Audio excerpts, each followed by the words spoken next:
খুৰা এটা কথা ইয়াতে মানে ক'ব খুজিছোঁ যে আপুনি যে কোচ সম্প্ৰদায়ক দুটা ভাগত বিভক্ত কৰিল আনডিভাইডেড গোৱালপাৰা অঞ্চলৰ যে বাহিৰৰ পৰা অহা আৰু ইয়াৰে কোচ বুলি কিন্তু যদি আমি কোচ সম্প্ৰদায় বা কোচ ৰাজবংশী কমিউনিটিটোৰ কথা কওঁ এইটো এটা ট্ৰেন্স বৰ্ডাৰ কমিউনিটি এই কমিউনিটি খালি এখন দেশত বা এটা জাগাত নাই আগতে একেখন জাগা আছিল একে কমতাপুৰ অঞ্চল যিখিনি আছিল মানে ঐতিহাসিক যাৰ ভিত্তি আছে কিন্তু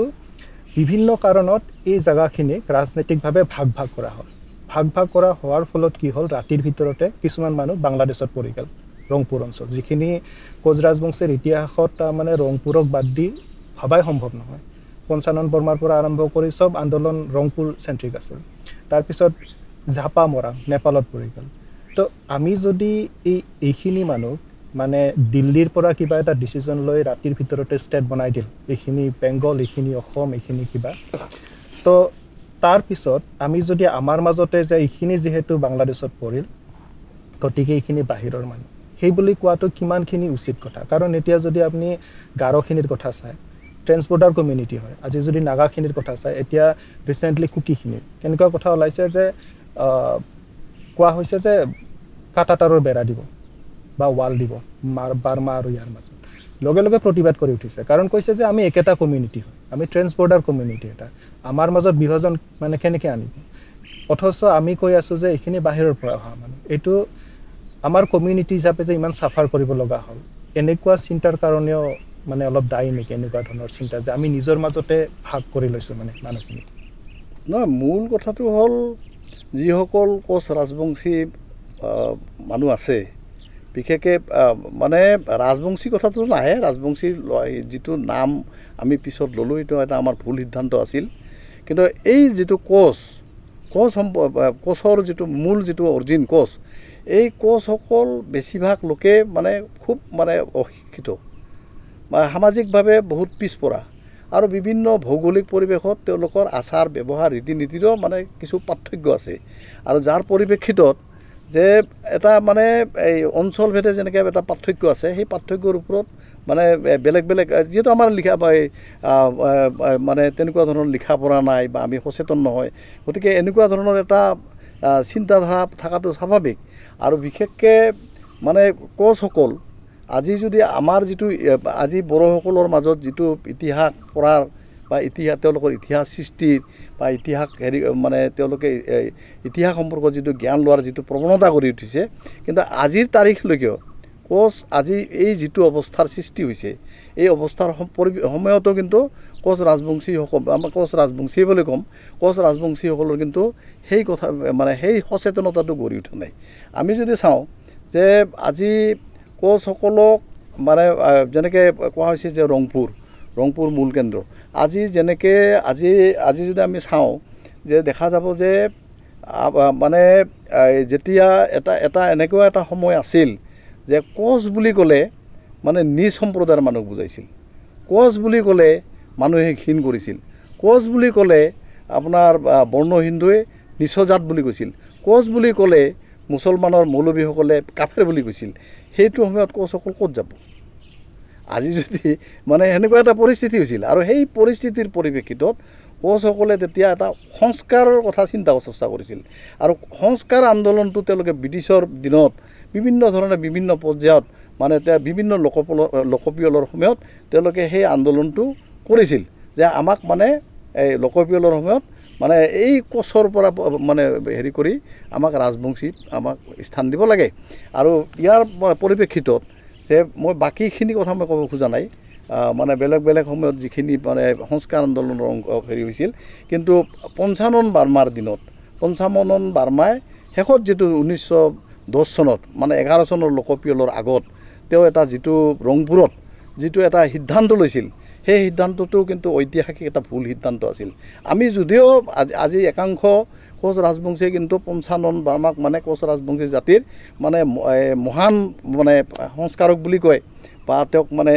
শ্ৰদ্ধা কৰে মোৰো শ্ৰদ্ধা আছে কিন্তু ঘটনাটো হৈছে কি যে কিন্তু কোচৰ পৰা ৰাজবংশী হোৱাটো এটা ভুল সিদ্ধান্ত আছিল আৰু যিটো সিদ্ধান্তই আজি আমি বিশেষকৈ ভাৰতবৰ্ষৰ 6ষ্ঠ অনুসূচীৰ যিটো আমি অন্তৰ্ভুক্ত হ'ব লগা আছিল সেই ক্ষেত্ৰত কিন্তু আমাক যথেষ্ট অন্তৰায় হিচাপে সেই সিদ্ধান্তটোৱে আজি আমাক মানে বাধা দিছে। আজি দেখা গৈছে যে তেতিয়াৰ সিদ্ধান্তটো কি আছিল? তেতিয়া আছিল 55 ব্ৰহ্মাই এটা সিদ্ধান্ত মানে সেই মানে বিশাল গণসমাৱেশত এটা সিদ্ধান্ত লৈছিল যে মানে এটাই মাত্ৰ প্ৰস্তাৱ, এশাৰীৰ প্ৰস্তাৱ, কোচ আৰু ৰাজবংশী দুইটা পৃথক জাতি, কোচ ৰাজবংশী নহয় ক্ষত্ৰিয় ভোটে, যে কোচ মানে কোচ আৰু ৰাজবংশী দুটা পৃথক জাতি, কোচসকল ৰাজবংশী নহয় ক্ষত্ৰিয় হ'ব পাৰে। তে য'ত আমি কোচসকল আমি মানে য'ত মংগোলীয় ফৈদৰ মানুহ, সেই সময়ত আমি ক্ষত্ৰিয়টো ক'ৰ পৰা আহিল? কিন্তু আমি এই ক্ষত্ৰিয়টো মানে সাব্যস্ত কৰিবৰ কাৰণে সেই সময়ৰ ব্ৰিটিছ ইষ্ট ইণ্ডিয়া চাহাবক তেতিয়া আমাৰ কি দিলে, আমাৰ মানে যিসকল সংস্কাৰক, যিসকলে নেতৃত্বত আছিল, তেওঁলোকে প্ৰায় 900 মানে মই ঠিক বামুণবিলাকৰ নাম মনত নাই, তেওঁলোক বহুত ডাঙৰ ডাঙৰ পণ্ডিত, সেই পণ্ডিতসকলৰ দ্বাৰা প্ৰতিপন্ন কৰাৰ কাৰণে তেওঁলোকে মানে সাক্ষী দিয়ালে যে কোচ ৰাজবংশীসকল আচলতে ভাতৃয় ক্ষত্ৰিয়। আৰু আমি মানে ক্ষত্ৰিয় বহুত সময়ত দেখা গ'ল যে তাৰপিছত তেওঁলোকে কিন্তু আকৌ তেওঁলোকে উপলুঙা কৰিলে যে কোচসকল আচলতে কিহৰ কাৰণে মানে হিন্দু 4 বৰ্ণৰ ভিতৰত তেওঁলোকে বৰ্ণৰ অন্তৰ্ভুক্ত নহয়, কিন্তু তেওঁলোকে ভাতৃয় ক্ষত্ৰিয়, তেওঁলোকে কি কাৰণত ক্ষত্ৰিয় হ'ল? তেতিয়া তেওঁলোকে আকৌ উপলুঙা কৰিলে তেওঁলোকে খত নিবাৰণৰ কাৰণে ক্ষত্ৰিয় হ'ল। খত নিবাৰণৰ মানে কিবা এটা খুঁত আছে, খুঁতটো নিবাৰণৰ ক্ষত্ৰিয় হ'ল। গতিকে আমি দেখা গ'ল যে আমাৰ সংস্কাৰকসকলে যিটো মানসিকতা লৈ কোচ ৰাজবংশীসকলক হেৰি কৰে, এইটো কিন্তু আমাৰ আজিৰ ইতিহাসত কিন্তু সেইটো ভুল বুলি প্ৰমাণিত হ'ল। খুৰা, এইটো বিৰাট খুব গুৰুত্বপূৰ্ণ কথা কৈছে আপুনি, যে ৰাজবংশী যিটো ৰাজবংশীকৰণ আন্দোলন, এইটো এটা সাংঘাতিক ভুল আমাৰ। আৰু কথাটো খুব গুৰুত্বপূৰ্ণ, আৰু লগতে তাৰমানে যিটো আমাৰ মানসিকতাৰ এটা মানে আমাৰ কালেক্টিভ যিটো চাইক'লজি, মানে আমাৰ সামগ্ৰিক যিটো মানসিকতা গোটেই জনগোষ্ঠীটোৰ, গোটেই জাতিটোৰ তাৰমানে সাংঘাতিক এটা প্ৰভাৱ আছে তাৰ। কাৰণ যেতিয়া কোৱা হয় যে আপুনি সৰু জাতিৰ মানুহ, এটা একদম ডাঙৰ গোষ্ঠী এটাক আপুনি যিটো কথা কৈছে যে কিবা খুঁত আছে, তাৰ কাৰণে সংস্কাৰৰ প্ৰয়োজন, গতিকে ওপৰৰ কাষ্টৰ মানুহখিনিয়ে সেই মানুহখিনিক সংস্কাৰিত কৰি তাৰমানে মানসিকভাৱে এনেকুৱা এটা হয় যে আমাক তহঁতে তাৰমানে সৰু মানুহ, এইটোতো খুব ডাঙৰ কথা। আৰু ইয়াৰে মানে সাংঘাতিক এটা মনস্তাত্ত্বিক নিশ্চয় মানে হেৰি এটা থাকিব, ইম্পেক্ট এটা থাকিব, প্ৰভাৱ এটা থাকিব। এই যিটো মানে বৰ্ণবাদী মানুহখিনিৰ প্ৰভাৱত আমাৰ মানুহখিনিৰ যিটো মনস্তাত্ত্বিক এটা প্ৰভাৱ এটা পৰিল, এই প্ৰভাৱ এতিয়াও আছে নেকি মানুহখিনিৰ? না, প্ৰভাৱ মানে কি, তেতিয়াতো আজি যদি মালদাখন চোৱা যায়, মানে এসময়ৰ আপোনাৰ ৰাজনৈতিক মানে নেতা, ৰেলমন্ত্ৰী গানীখান চৌধুৰী, তেওঁৰ সেই মানুহখিনি যিখিনি মানুহ আছে, সেই মানুহ গোটেইখিনি মানুহ কিন্তু তেতিয়াৰ সেই অঞ্চলটোৰ যিখিনি বৰ্তমান দেশী মুছলমান, সেই দেশী মানুহ, সেই দেশী মানুহখিনি গোটেইখিনি ৰাজবংশী আছিল। কিন্তু দেশী ৰাজবংশী মানে কোচ আছিল, কিন্তু তেওঁলোকৰ মনত যেতিয়া মুছলমান হেৰিবিলাকে সোমাই দিলে, যে হিন্দুবিলাক এই পণ্ডিতবিলাকে সোমাই দিলে যে এওঁলোক মানে নিচ জাতি, আৰু কি কয় আপোনাৰ মৌলবীবিলাকে সোমাই দিলে যে কাফেৰ, তে ক'ত যাব? তেওঁলোকে মানে হেৰি ইছলামত দীক্ষিত হ'ল। ঠিক তদ্ৰূপ ধৰণে আমি যদি চাওঁ যে আপোনালোকে আমাৰ অসমত মানে বৰপেটা জিলাতে পৰে নে নলবাৰীত পৰে, মই ঠিক ক'ব নোৱাৰিম, কিন্তু কলিতাকুছি বুলি এখন গাঁও আছে। সেই কলিতাকুছি গাঁৱৰ এটা মানে খুব এটা হেৰি আছে, মানে এটা কাহিনী আছে যে গাঁওখন কলিতাকুছি, গোটেই মানুহবিলাক কিন্তু মানে তাতে হেৰি ইছলাম ধৰ্মী। তাৰ কাৰণটো হ'ল কি, যে সেই মানুহখিনি কিন্তু সেই সময়ত কোচ আছিল। সেই কোচ মানুহবিলাক যিহেতু তাৰ ওচৰ চুবুৰীয়া মানুহবিলাক যিহেতু মানে উচ্চ বৰ্ণৰ আছিল, গতিকে তেওঁলোকে ইনচাল্ট কৰে, তেওঁলোকৰ লগত মানে নাখায়, তেওঁলোকক সামাজিকভাৱে মানে যিটো মৰ্যাদা দিব লাগে সেইটো নিদিয়ে। তাৰ পৰিপ্ৰেক্ষিতত তেওঁলোকে কি কৰিলে, তেওঁলোকে ৰাতিৰ ভিতৰতে গোটেইখিনি মানুহ কলিতা হ'ল, আৰু জায়গাটোৰ নাম কলিতাকুছি ৰাখিলে। কলিতাকুছি ৰখাৰ পিছততো কোচসকলৰ মাজতো এটা প্ৰচাৰ হ'ল। তাৰপিছত যেতিয়া কলিতা উচ্চ বৰ্ণৰ কলিতা মানুহসকলৰ ওচৰতো প্ৰচাৰ হ'ল, তাৰপিছত এইটো কথা আহিল যে এওঁলোকতো কোচৰ পৰা কলিতা হোৱা মানুহ, এওঁলোকতো অৰিজিনেল মানে হেৰি কলিতা নহয়, গতিকে এওঁলোকক মানে এই কলিতাৰ মানে সমাজত স্থান নিদিয়ে। তা আমাৰ যিখিনি কোচ সৰ্বসাধাৰণ কোচ থাকিল তেওঁলোকে লাহে আমাৰ জাতিক ঘিণ কৰি গ'ল গতিকে আমাৰ জাগাত কিয় আমি স্থান দিম গতিকে তেওঁলোকে উপায়ন্ত হৈ ইছলাম হ'ল এনেকুৱা ঘটনা ঘটিছে গতিকে আমি নিজ বুলি যিটো নিজ জাতি বা খত এই খত থকাৰ মানে যিটো ব্যৱস্থা এইটোৰ কাৰণে কিন্তু আজি আমাৰ যথেষ্ট পয়মাল হৈছে আৰু আমি আচলতে কোচসকল আচলতে আজিলৈকে ইতিহাস মানে ইতিহাসবিদসকলে কিন্তু ইতিহাস লিখি থৈ গৈছে কিন্তু আমাৰ মানে কোচসকলে বা আমাৰ যিসকল জনা বুজা মানুহ আছে যিসকল বুদ্ধিজীৱী আছে তেওঁলোকে কিন্তু এইটো গুৰুত্ব নিদিয়ে আজি যদি আপোনালোকে মানে সহজ কথাত যদি চায় যে মানে বুৰঞ্জী অসমৰ বুৰঞ্জী যদি চোৱা যায় তেন্তে কাৰ বুৰঞ্জী আছে কছাৰী বুৰঞ্জী আছে কোচৰ বুৰঞ্জী আছে তে বুৰঞ্জীবিদসকল কি মানে হেৰি হ'ল নেকি তেওঁলোকৰ কি মতিভ্ৰম হ'ল নেকি যে তেওঁলোকে বড়োৰ বুৰঞ্জীখনকে কোচৰ বুৰঞ্জী বুলি লিখিল আৰু কোচৰ বুৰঞ্জীখনকে কছাৰী বুৰঞ্জী বুলি লিখিল নিশ্চয় দুটা বেলেগ বেলেগ ফৈদ হ'বতো আজি যদি চোৱা যায় যে আমাৰ ইতিহাসবিদসকলে এই কথাটো ঠাৱৰ কৰিছে যে মানে হয় একে মূলৰ হ'ব পাৰে আজি আপোনাৰ যিসকল মানে মানে হেৰিৰ পৰা আহিছে মানে তিব্বতে যে বৰ্ডৰ পৰা যিসকল মানুহ আহিছে লা board Har board Koch board এইবিলাকৰ পৰা যিসকল আহিছে এই মানে বৰ্ড ফেমিলিৰ মানুহবিলাক একে ফৈদৰ হ'ব পাৰে একে মানে কোনোবা মেচি নদী কোনোবা কচি নদীৰ পাৰত হ'ব পাৰে গতিকে তেওঁলোক ফৈদটো বেলেগ বেলেগ আৰু সেই হিচাপতে বুৰঞ্জীবিদসকলে কোচৰ বুৰঞ্জী বেলেগ কছাৰীৰ বুৰঞ্জী বেলেগ লিখিছে কিন্তু আজিৰ কোচসকলৰ যিটো অসচেতনতা আমাৰ কোচসকলে নিজকে যিটো মানে নিজকে জাহিৰ কৰিব নাজানে যাৰ ফলত কি হৈছে কোচৰ ইতিহাস কিন্তু আজি বিকৃত হৈছে আৰু সেই ইতিহাসক বিক্ৰী কৰি আজি কিন্তু আমাৰ যিটো লেণ্ড আমাৰ যিটো নিজা ভূমি সেই ভূমিত কিন্তু আজি বড়োলেণ্ড হৈছে আজি বড়োলেণ্ড হোৱাৰ মূল মানে হেৰিটো তেওঁলোকে ইতিহাস কৰি দিছে কাৰণ আজি সদৌ বড়ো ছাত্ৰ সন্থা এপছু বিশেষকৈ উপেন ব্ৰহ্মৰ নেতৃত্বত যি 92 দফীয়া দাবী চনত তেওঁলোকে দিল্লীত তেতিয়া মানে প্ৰধানমন্ত্ৰী গৃহমন্ত্ৰী বা বেলেগ বেলেগ হেৰিত তেওঁলোকে দাখিল কৰিছিল তাত 92 দফীয়া দাবী চনদত তেওঁলোকে কিন্তু তাৰ মানে কি কয় ঐতিহাসিক যিবিলাক দলিল তেওঁলোকে স্মাৰক পত্ৰৰ লগত চামিল কৰিছিল তাৰ ভিতৰত কিন্তু তেওঁলোকে গোটেই মানে যিটো ইতিহাস দাঙি ধৰিছে গোটেই কিন্তু এই অঞ্চলৰ কোচসকলৰ ইতিহাসকে দাঙি ধৰিছে তেওঁলোকে 55 লাখ যি মানে বড়ো পৰিয়ালৰ মানুহৰ কথা কৈছে তাতে কিন্তু বড়ো আপোনাৰ ইমান লাখ দেখাইছে বড়ো ৰাভা ইমান দেখাইছে বড়ো মানে লালুং ইমান দেখাইছে বড়ো কোচ ৰাজবংশী হিন্দুইষ্ট মাত্ৰ 4 লাখ দেখাইছে এনেকৈ তেওঁলোকে 55 লাখৰ এটা মানে হেৰি হিচাপ দিল্লীত সেই সময়ত দাখিল কৰিছিল আৰু আমাৰ যিসকল বুদ্ধিজীৱী আমাৰ যিসকল কোচ ৰাজবংশী নিজকে বহুত হেৰি বুলি ভাবে তেওঁলোকে কিন্তু এই সম্পৰ্কত অচেতন হৈ থাকিল তেওঁলোকে বুৰঞ্জী লিখিলে ইভিন উৰ্খাওগৰা ব্ৰহ্ম যেতিয়া সাংসদ হ'ল তেখেতেও এখন বড়োলেণ্ড হেৰিৰ ওপৰত এখন লিখিলে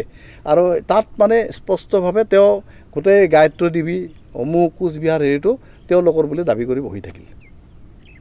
তে যিটো বস্তু ইতিহাসবিদসকলে কোৱা নাই যে কছাৰী বুৰঞ্জী বেলেগ আৰু কোচৰ বুৰঞ্জী বেলেগ এইটোতো বেলেগেই আছে তে আৰু আজি যদি চোৱা যায় যে কছাৰী ফৈদত কোন কোন আছে তে বড়োসকল কছাৰী ফৈদত আছে কোচসকল আমি আমাৰ আজিৰ তাৰিখৰ যিসকল ৰাজবংশী এইবিলাক ক'ত আছে যদি চোৱা যায় তেওঁলোক কোচৰ ফৈদত আছে কিন্তু আমি এই কথাটোলৈকে এতিয়ালৈকে আমি কিন্তু সচেতন নহয় আপুনি যদি বৰ্তমান যিখিনি কোচৰ পৰা ৰাজবংশী হোৱাৰ মানে ভুল ডাঙৰ ভুল এটাৰ কথা যিটো কৈছে আপুনি এনেকুৱা ভুল ধৰক নৰ্থ ইষ্টত বেলেগ উদাহৰণো পোৱা যায় যেনে ধৰক মণিপুৰৰ মেইটেইখিনিও বৈষ্ণৱাইট হোৱাৰ পিছত নিজৰ যি চানামাহিজম ধৰ্ম বা পুৰণা ৰীতি নীতি বাদ দিল কিন্তু তাৰপিছত যিটো ৰিভাইভেলিষ্ট মুভমেণ্ট হ'ল মেইটেইখিনিৰ বৰ্তমান কিন্তু আৰু নতুন কৰি প্ৰতিষ্ঠিত কৰিছে নিজৰ আইডেণ্টিটি নিজৰ মেইটেই মায়েক গোটেইখিনি কিন্তু আমাৰ কোচখিনি তেনেকুৱা এটা ৰিভাইভেলিষ্ট মুভমেণ্ট কৰাত কিয় অসফল হ'ল আপোনাৰ মতে কি কাৰণ মূল কথাটো হ'ল কি কোচসকলৰ যিটো নিজা যিটো ৰীতি নীতি বা ধৰ্মীয় বিশ্বাস এইটো মানে পৰিত্যাগ কৰি তেওঁলোকে পুৰা মাত্ৰ হিন্দু হৈ গ'ল পূৰা মানে আমি মানে এনেকুৱা হৈছে আমি পূৰা আমি মানে এতিয়া এনেকুৱা হৈছে যে কোনোবা এজন মোক RSSৰ কোনোবা এজন ব্যক্তিয়ে কৈছিল একদিনাখন যে হেৰি যে আপোনালোকৰ ধুবুৰীৰ গোটেই যিবিলাক মানে হেৰি আছে কোচ ৰাজবংশী আছে তেওঁলোকে অকল মানে অস্তপহৰ আৰু মানে কৃষ্ণ ভক্ত আপোনালোকৰ কোচ মানে কোকৰাঝাৰত আহিলে আৰু পাতানি পিন্ধি থাকে ইফালে আহিলে মানুহবিলাক অসমীয়া তাৰমানে এই যে আহিল আপোনাৰ মানে আমাৰ যিটো আমি যে পূৰা হিন্দু হৈ গ'লোঁ যে আমি হিন্দু সংস্কৃতি আমাৰ বিশ্বসিংহৰ দিনতে যিটো আৰম্ভ হ'ল যে প্ৰথম হিন্দু পৰম্পৰা যে মানে একেবাৰে নৰনাৰায়ণ চিলাৰাই মানে মল্লধ্বজ শুক্লধ্বজৰ পৰা তেওঁলোকক মানে পূৰা ধৰ্মীয় পৰম্পৰা মতে যেতিয়া আহি মানে ৰাজপাটত বহুৱালে বা এটা যে সৃষ্টি কৰা হ'ল যে এটা মানে এনেকুৱা হ'ল যে বিশ্বসিংহ নিজে যেতিয়া গৰু চৰাই থাকিল তেতিয়া আপোনাৰ আজিকালি যিটো ফালাকাটা আছে সেই ফালাকাটা অঞ্চলত গৰু চৰাই থকা অৱস্থাত তাৰমানে তাতে কি হ'ল মানে কোনোবা এজন গৰখীয়াক মানে সেই বাঁহৰ ফলাৰে মানে এনে কিবা হেৰি খেলিছিল কি কয় গোসানী খেলিছিল মানে দুৰ্গা মানে বেলেগত যেনেকৈ চালে গতিকে তাতে মানে এটা খেল খেলিছিল খেলতে মানে এটা মুখৰচক কাহিনী হ'ল নে তাৰ সঁচাকৈ কিবা ঐতিহাসিক তথ্য আছে এইটো নাজানো কিন্তু এনেকুৱা কিছুমান সৃষ্টি কৰা হ'ল যে বিশ্বসিংহই এইটো খেলি থাকাতে মানে তেতিয়া মানে তাতে কি কয় এই ফালাৰে বাঁহৰ যিটো ফালা আছে সেই ফালাৰে মানে লগৰীয়াজনক মানে এটা বলি দিল আৰু কি বলি দিয়াৰ লগে লগে মানে মাথাটা দুই টুকুৰা মাথাটা আৰু তাৰ শৰীৰটা বেলেগ হ'ল দুইচেও হ'ল গতিকে দুইচেও হোৱাৰ পাছত যে এই ঘটনাটা যদিও মানে মনে থাকিল কিবা কৰি থাকিল যদিও দেৱীৰ কৃপাত আৰু মানে এনেকুৱা হৈছে গতিকে তাৰপিছত কি তৰুক কটোৱাল বুলি যিজন মানে নৱাবৰ যিজন হেৰি আছিল তেতিয়া কিন্তু তেওঁক ধৰিবৰ কাৰণে মানুহ পঠাল তাৰপিছত জংঘলে থাকিল থকাৰ পিছত তেওঁৰ প্ৰচাৰ হ'ল মানে হেৰিৰ কি কয় এইটো আমাৰ কি বিশ্বসিংহৰ যে মানে এইদিনাখন মানে বিৰাট জংঘলত অতব্য হাবিত ঘুমিয়ে থকাতে দুৰ্গা মাৱে মানে হেৰি দেখাল ভগৱতী মাৱে সপোন দেখাল যে মই হেৰি হৈ আছোঁ গতিকে মোক যদি ৰাজবাৰীত লৈ যায় যদি প্ৰতিষ্ঠা কৰা তই মানে হেৰিৰ কি কয় কোচ ৰাজ্যৰ ৰাজা মহাৰাজ হ'ব পাৰিবি আৰু কি সেই হিচাপত আনিল আৰু আজি ঠাকুৰবাৰীততো আজি সেই স্থানেই পাইছে গতিকে আৰু সেই জাগাটোৰ নাম যিটো জাগাত সেই ঘটনাটো ঘটিছিল সেই জাগাটোৰ নাম আজিৰ তাৰিখত ফালাকাটা গতিকে ফালাৰে বলি দিছিল কাৰণে ফালাকাটা গতিকে এই যে এনেকুৱা ধৰণৰ কিছুমান মুখৰোচক কাহিনী বা যেনেকুৱা ধৰণৰ মানে হেৰি এইবিলাকৰো প্ৰভাৱ বহুত থাকিল তে এই প্ৰভাৱবিলাকৰ ফলত যে আমাৰ সৰ্বসাধাৰণ কোচসকল বিশেষকৈ কোচসকল একো নাজানে আজি যে মানে যেনেকৈ ৰংপুৰৰ পৰা এটা হাৱা আহিল আমি সংস্কাৰ হ'ব লাগে মানে একদম ৰংপুৰটো মানা এই হাৱাটো আহিছিলতো আপোনাৰ সেই হাৱাৰ ফলত আপোনাৰ কি গঠন হ'ল চিডলি বিজনী ৰাজ্য সংস্কাৰ সমিতি ৰাজা অজিত নাৰায়ণৰ দিনত আপোনাৰ গঠন হ'ল চিডলি বিজনী ৰাজ্য সংস্কাৰ সমিতি আজি চিডলি বিজনী ৰাজ্য সংস্কাৰ সমিতি আজিও আছে আজিও মোৰ মানে সেই মুণ্ডন কৰি টকলা হৈ তেওঁলোকে আজিও মানে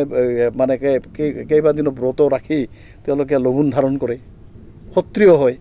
গতিকে এই ব্যৱস্থাটো এতিয়াও চলি আছে যে এই ব্যৱস্থাটো চলি থকাৰ ফলত আজি আমাৰ কোচ ৰাজবংশীসকল এনেকুৱা হ'ল যে আমিয়ে খাটি হিন্দু আমি চব বাদ দিলোঁতো আমি মানে আজি বড়োসকলে আজি যেনেকৈ তেওঁলোকক ৰাখিলে কিছু ৰাখিলে আজি কালীচৰণ ব্ৰহ্ম বা বেলেগ হেৰিয়ে তেওঁলোকক যেনেকৈ ৰাখিলে আমাৰতো ৰখা নাই যাৰ পৰিপ্ৰেক্ষিতত আজি আমাৰ কি অৱস্থা হ'ল যে এইটো অৱস্থা হ'ল যে আমি এতিয়া মানে আমি এনেকুৱা হিন্দু